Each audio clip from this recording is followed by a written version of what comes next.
할렐루야. 오늘 아침도 주님의 복된 은혜로 살아가시는 예림의 가족들 되시기를 주님의 이름으로 축복합니다. 3월 3일 금요일 아침 예배 조용한 기도 들으심으로 주님께 드리길 원합니다. 능력과 사랑의 아버지 하나님, 오늘 하루도 주님께 올려드리고 모든 것을 맡겨드리는 주님의 자녀들의 마음을 다스려 주시옵소서. 오늘 하루 살아가는 가운데 우리가 예배에 힘입어서, 우리가 말씀에 힘입어서 오직 주님으로 말미암아 기쁨과 감사로 그 능력으로 살아갈 수 있는 하루가 될 수 있도록 오늘 우리의 길잡이가 되어주시고 인도자가 되어주시고 우리의 모든 존재의 이유가 되시는 주님을 기억하며 묵상하는 우리의 삶을 주님께서 다스려 주시고 통치하여 주시옵소서. 모든 말씀 우리 주님 예수 그리스도의 이름으로 기도드렸습니다. 아멘. 시편의 찬양 함께 고백합니다. 시편 143편 1절의 말씀을 우리 함께 노래하겠습니다. 여호와여, 내 기도를 들으시며 내 간구에 귀를 기울이시고 주의 진실과 의로 내게 응답하소서. 아멘. 이제 우리에게 주시는 하나님의 말씀 보겠습니다. 마태복음 16장 1절에서 20절까지의 말씀입니다. 바리새인과 사두개인들이 와서 예수를 시험하여 하늘로부터 오는 표적 보이기를 청하니 예수께서 대답하여 이르시되 너희가 저녁에 하늘이 붉으면 날이 좋겠다 하고 아침에 하늘이 붉고 흐리면 오늘은 날이 굳겠다 하나니 너희는 날씨를 분별할 줄 알면서 시대의 표적은 분별할 수 없느냐? 악하고 음란한 세대가 표적을 구하나 요나의 표적 밖에는 보여줄 표적이 없느니라 하시고 그들을 떠나 가시니라. 제자들이 건너편으로 갈새 떡 가져가기를 잊었더니 예수께서 이르시되 삼가 바리새인과 사두개인들의 누룩을 주의하라 하시니 제자들이 서로 논의하여 이르되 우리가 떡을 가져오지 아니하였도다 하거늘 예수께서 아시고 이르시되 믿음이 작은 자들아 어찌 떡이 없으므로 서로 논의하느냐? 너희가 아직도 깨닫지 못하느냐?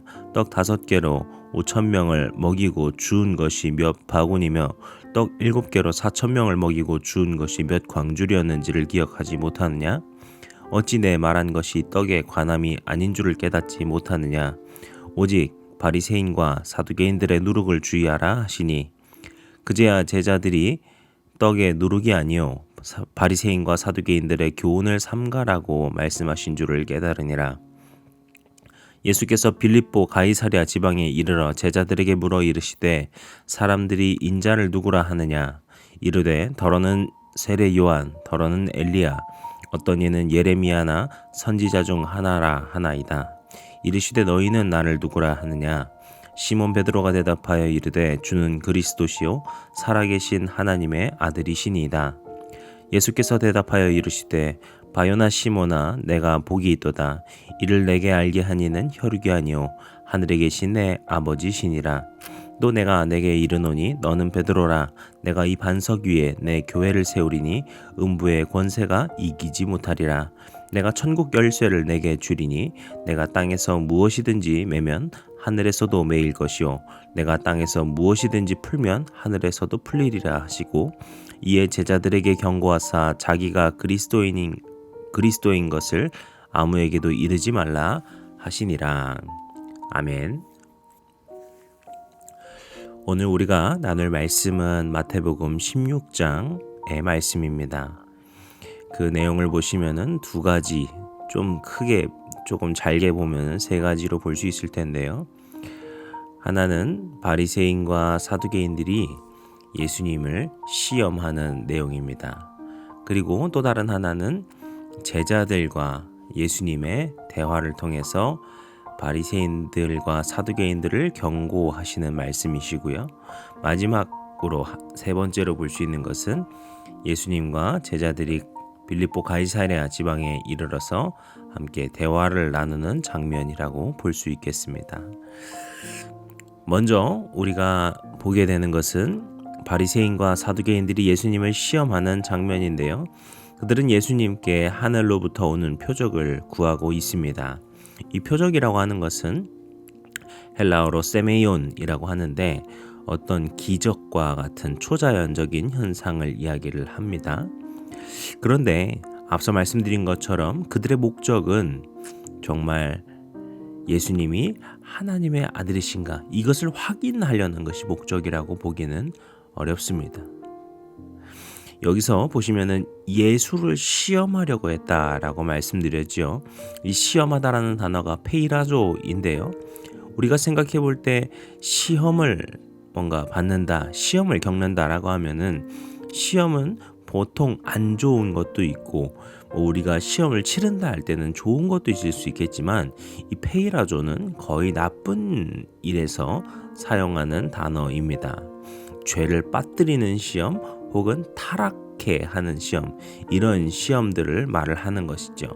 즉 이들이 예수님께 와서 예수님을 시험하였다라는 말은 그들이 어떤 선한 의도 아니면 정말 지적인 호기심 아니면 정말 진리에 대한 탐구 때문에 예수님을 시험한 것이 아니라 악한 의도와 마음을 가지고서 주님께 그것을 구했다라고 볼 수 있습니다. 예수님은 그런 바리새인 사두개인들을 꾸짖으시죠. 그것이 2절과 3절의 내용이 나오는데요. 여기서는 먼저 보시게 되면은 어떤 날씨를 분별하는 이야기가 나옵니다. 저녁에 하늘이 붉으면 날이 좋겠다 하고 하늘이 붉고 흐리면 날이 굳겠다 한다 이런 이야기들을 하죠. 이것은 당시에 어떤 자연적인 어떤 현상을 통해서 날씨가 어떨지를 예측하는 행위를 말을 하는데요. 제가 이것을 보면서 문득 하나 생각했던 예시는 우리 선조들도 보시게 되면은 제비가 낮게 날면 비가 내린다. 정확하게 이렇게 딱 되는지 모르겠는데 이런 이야기가 있죠. 그래서 실제로 과학적으로도 이제 습도가 높아지게 되면은 벌레들이 조금 더 위로 못 날게 되어서 제비들도 그 먹이를 쫓아 조금 더 낮게 날더라. 그래서 실제로 제비가 낮게 날면 비가 온다더라. 비가 올 확률이 높은 거더라. 뭐 이런 이야기들 하죠. 그래서 어떤 이런 선조들의 지혜를 통해서 이야기를 하는데요. 지금 말씀드린 것처럼 이와 같은 지식이 선조들에게서 왔다라는 점이 예수님께서 짚으신 핵심에 매우 중요합니다. 왜냐하면 지금 우리가 뭐 날씨를 뭔가 예측한다던가 하는 그런 행위들을 할 때 우리는 어떻게 하죠? 뭔가 과학적인 연구를 합니다. 그래서 그 연구 결과를 통하여서 이것은 이렇습니다, 저렇습니다 이렇게 결과를 내지만요. 이 당시에 어떤 이와 같은 지식은요, 말씀드린 것처럼 선조들로부터 물려받아서 알게 됩니다. 이걸 뭐 과학적으로 당시에는 증명할 수 없죠. 다만 선조들이 알려주는 거예요. 할아버지 할머니가 혹은 장로들이 그것을 이제 그 공동체의 장로들인 것이죠. 그들이 알려주는 것입니다. 아, 이때 정말 저녁에 하늘이 붉고 하면은 다음날 날씨가 좋더라. 그런데 아침에 하늘이 붉고 흐리게 되면은 그날은 날씨가 좀 굳더라. 이런 것들을 전해준다라는 것입니다. 이렇게 선조들의 지혜들을 받아서, 그러니까 과거의 지혜들을 가지고 와서 이런 것들을 알아내는, 그것들을 깨닫는 것들을 하지만 정작 이 바리새인과 사두개인들의 모습은 어떻습니까? 표적을 분별하지는 못하더라라는 것이죠.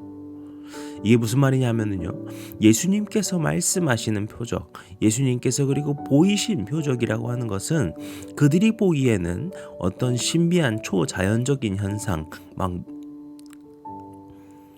아픈 사람을 낫게 한다던가 하는 그런 초자연적인 현상일지 모르겠지만 예수님께서는 그것을 보이신 것이 아니었거든요. 우리가 초자연적인 현상을 하늘로부터 오는 표적이라고 하게 되면요, 이것은 굉장히 우리가 착각을 할 수 있는 것입니다. 마태복음 4장 5절 4장에서 보시게 되면요, 사탄이 예수님을 시험할 때도 같죠. 그는 계속해서 초자연적인 현상을 말하면서 예수님을 시험합니다. 너가 돌을 떡이 되게 만들어라. 정말 신비한 일이 일어나는 것이겠죠. 얼마나 놀랍습니까? 하지만 예수님께서는 그것을 하지 않으십니다.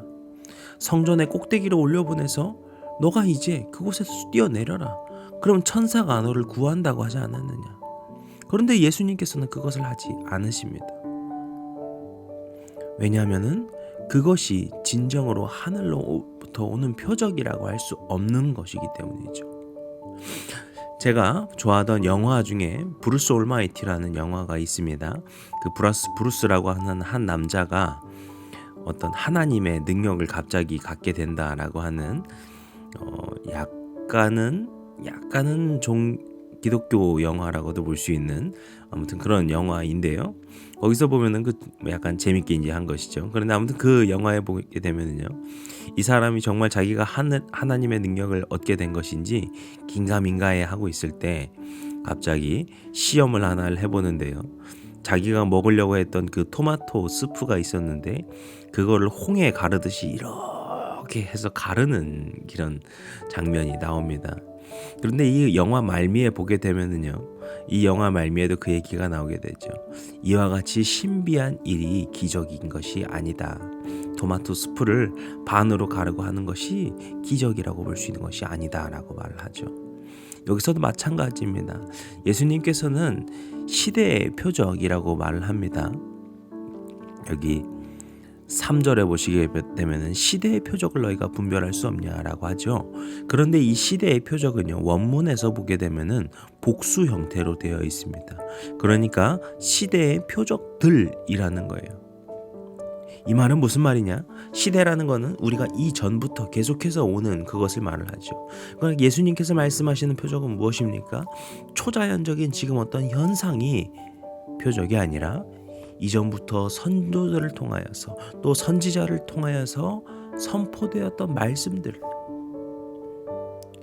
그것은 무엇입니까? 바로 메시아가 이 땅에 온다라고 하는 그것이 그들 눈앞에 있음에도 불구하고 지금 바리새인과 사두개인들이 어두운 영적인 눈 그리고 굳어진 마음을 가지고서 그저 하늘의 무언가 신비한 마법 같은 일만 구하고 있었던 것입니다. 예수님은 그 부분을 비판하고 계신 것이죠. 그리고 이어지는 제자들과의 대화에서도 이러한 바리새인 사두개인들에 대한 비판에 가까운 이야기를 하시게 되죠. 그래서 제자들에게 바리새인과 사두개인들의 누룩을 주의하라 이렇게 말씀하십니다. 예수님께서 말씀하시는 그들의 누룩이라는 것은 무엇일까요? 12절에 보시게 되면은 그들의 교훈이다라고 나오게 되죠. 그런데 그들의 교훈이 왜 누룩일까라는 또 생각을 할 수 있는데요. 이 누룩이 무엇인가 하면은 지금으로 보면 이스트를 말을 합니다. 이스트는 어떤 빵의 반죽에다가 넣게 되면은 부풀게 만드는 것이죠. 그래서 보통은 이것을 좋은 의미로 많이 쓰게 되는데요. 여기서는 부풀게 한다라는 의미보다 더 중요한 것은요, 그 작은 누룩이 반죽에 들어갔을 때 그 어느 한 부위만 약간 부풀게 하는 것이 정도가 아니라 그것이 그 반죽 전체에 영향을 끼쳐가지고 그 반죽을 다 부풀게 만들듯이 그들의 잘못된 교훈은 금세 우리의 심령 가운데 퍼지는 것이다. 이것을 말을 하고 있습니다. 바리새인과 사두개인들의 대표적으로 잘못된 교훈들은 무엇입니까? 바리새인들은 형식주의라고 할 수 있죠. 뭐 주의 이렇게 붙으면 어렵게 들으실지 모르겠지만 어려운 얘기가 아니라 우리가 계속해서 마태복음 말씀을 통해서 나눴던 것이죠. 바리새인들은 율법의 어떤 형식, 형태만 따지면서 그걸 가지고 사람들을 판단하고 정죄하고 그 율법이 갖고 있었던 본래의 의미들을 상실하면서까지 그런 일들을 해왔던 것을 우리가 알고 있습니다. 또한 사두개인들은 어떻을까요? 사두개인들은 조금 더 다른 형태의 죄악, 잘못을 저지르고 있는 사람들인데 그들을 어떻게 표현한다면은 배타적이고 세속적이다 이렇게 설명할 수 있겠습니다. 이들은 실질적으로 성전을 장악하고 있는 유대인의 지도층입니다. 그래서 이들은 다른 여러 가지 일들에 대해서는 배타적으로 다른 사람들을 포용하지 않는 형태의 어떤 행동을 취하면서도 정작 자신들의 권력을 지키려고 하고 있는 굉장히 세속적인 모습을 띠고 있죠. 그럼 두 가지의 모습들, 그뿐만이 아니라 여러 가지 잘못이 있지만 그들의 그러한 모습들을 주님께서 계속해서 경고하고 계십니다. 그런데 이와 같은 것들이 이와 같은 교훈들이 누룩처럼 이 이스라엘 백성들 가운데 그들의 심령 가운데 빠르게 전파되고 있음을 주님께서 지적하고 계시는 것이죠. 그래서 우리도 우리의 심령을 잘 지키지 않으면은, 우리의 마음을 잘 붙잡지 않으면은 이와 같은 일에 노출될 것이다라는 것을 경고하고 있습니다. 그리고 우리가 마지막으로 보게 되면 예수님과 제자들이 빌립보 가이사랴 지방에 가시는 이야기를 보게 됩니다. 우리가 지도로 펼쳐서 만약에 보게 된다면은 이곳이 예루살렘에서 매우 멀리 떨어진 곳임을 알 수 있습니다. 그래서 예수님과 제자들이 원래 사역해 오시고 목적지로 생각하셨던 그 예루살렘으로부터 잠시 좀 멀리 떨어져서 제자들과 시간을 보내시면서 그들에게 제자들의 정체성에 대한 질문들을 하시는 것이 오늘의 이야기라고 볼 수 있습니다. 그리고 이제 그것은 내일 다루겠지만 예수님의 어떤 중대 발표와 같은 이야기도 하시게 되죠. 근데 아무튼 오늘 본문에서 말씀하시는 예수님의 질문이 무엇인가 하면은, 첫 번째는 사람들이 나를 누구라 하느냐라는 질문이었죠. 이 부분에 대해서 세례 요한이다, 엘리야다, 예레미야와 같은 선지자다, 이렇게 부르더이다, 이렇게 제자들이 대답합니다.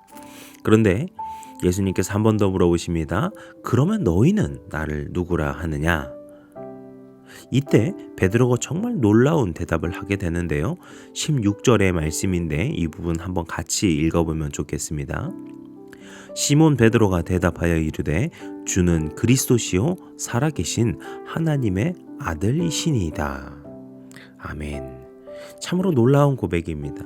이 고백 자체가 그 자체로도 놀랍지만 이것이 베드로가 고백했다는 점에서도 더욱더 놀라운 것 같습니다.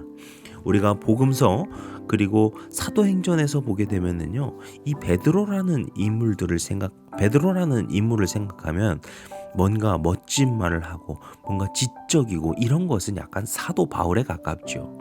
베드로는 어떤 사람인가? 막 몸이 앞서는 사람이죠.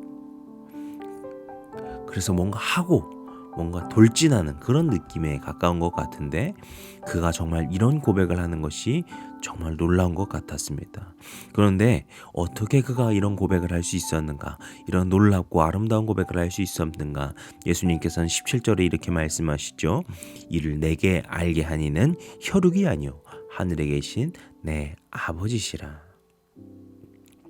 이거 참 중요한데요.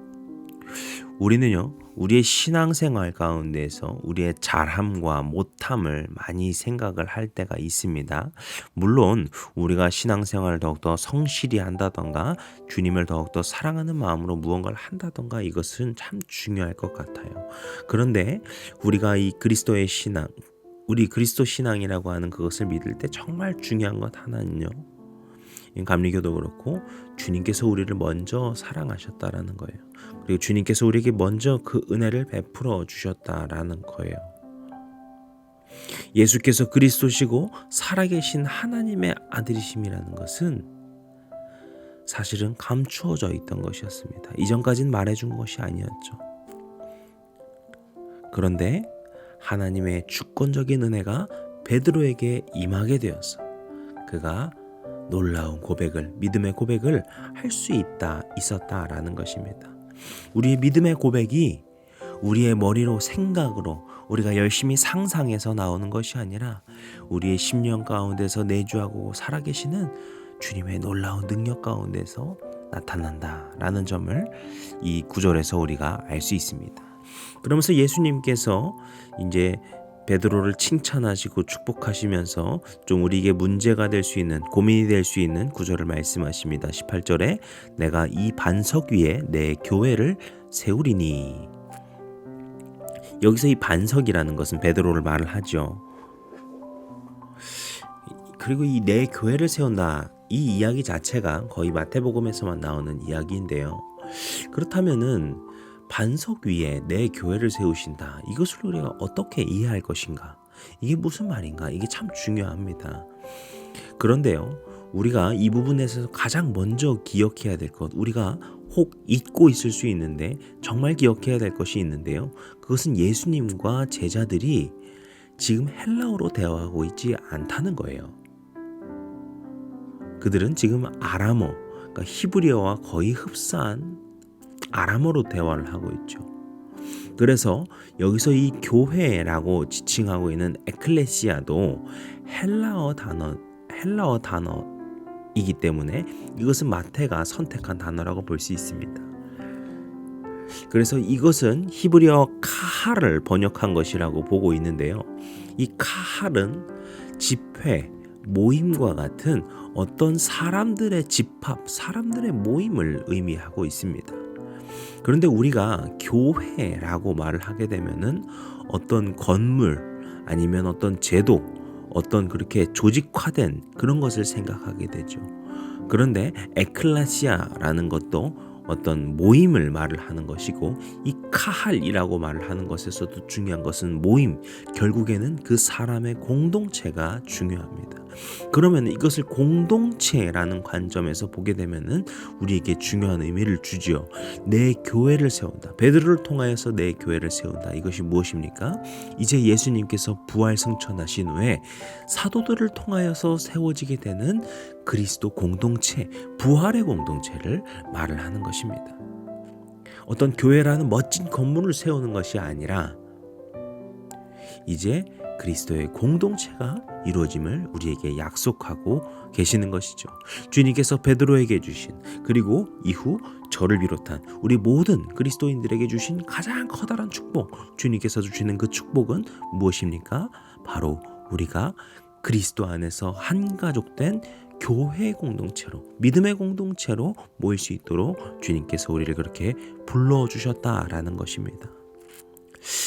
사랑하는 성도 여러분, 오늘 우리가 참 여러 가지들의 이야기가 있다 보니까 참 많이 나누게 되었는데요.